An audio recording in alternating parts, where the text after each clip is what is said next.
So, like, let's actually look at the printing situation for TCGs right now. Everyone seems to be freaking out over print runs, availability, markups. The world has gone mad. Um, so I decided to do some research on the printing presses, like what is actually happening here. Um, some interesting things I came across. You know, turns out the Pokemon company actually owns part of their printing group, which is hilarious, and they basically print billions annually. Which, if they're printing billions annually and they own their own printers, and it's always sold out to the tune of the secondary market is making amazing amounts of money. Like, obviously they need more printers if they're going to mass print anything. Like, if you just look at the situation, it's very self-explanatory. Wizards of the Coast uses Cartamundi, who prints everything. Cartamundi is the largest in Belgium with 13 factories across Europe, the United States, Asia, and Brazil. They print Yu-Gi-Oh! Flesh and Blood, playing cards, like everything.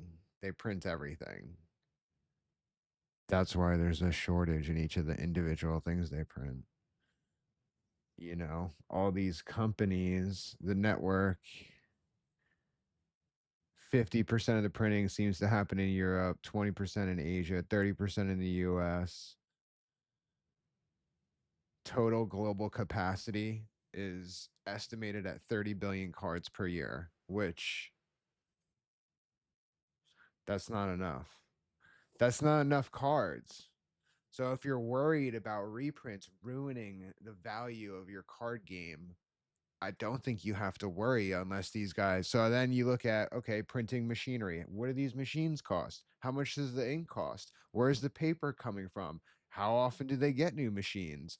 Well, each machine costs $5 million. That's a lot of money. Like, uh, each company operates 50 to 100 of these machines per facility. Obviously, not all at the same time. They break down. They have other things they're doing. Like, this is not some super robust system where they could be printing suddenly triple the amount. Like, it appears from the outset, just from basic research online, if you look directly at the companies involved and then try to take a deeper dive into the industries surrounding it, they cannot print more.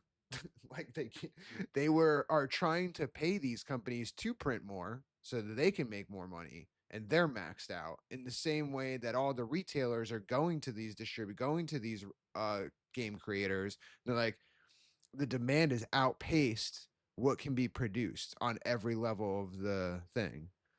Um, and then some people talk about how, oh, well, that means these companies are leaving money on the table for the secondary market. That doesn't look good for shareholders. They're losing out on that value. They want to print more to capture that value. Okay, maybe. Or um maybe it doesn't work that way.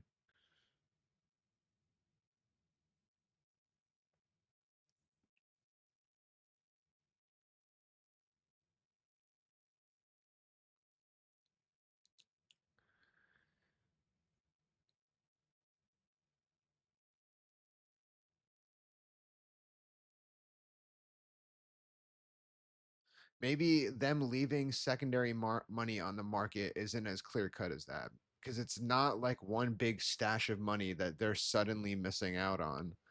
Um, it's more likely that all that money in the secondary market is dispersed over the customer base, which then feeds back into what they're doing.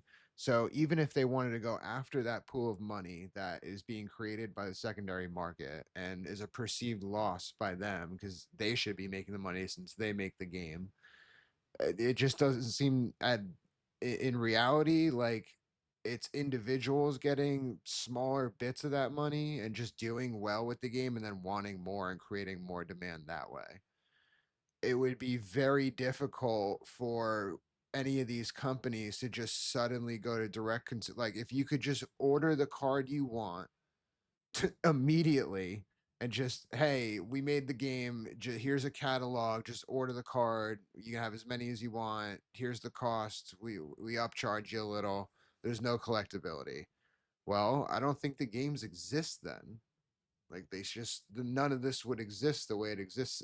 The scarcity built into the system, the fragility of the system is what gives it value. Is what makes it go almost in a way.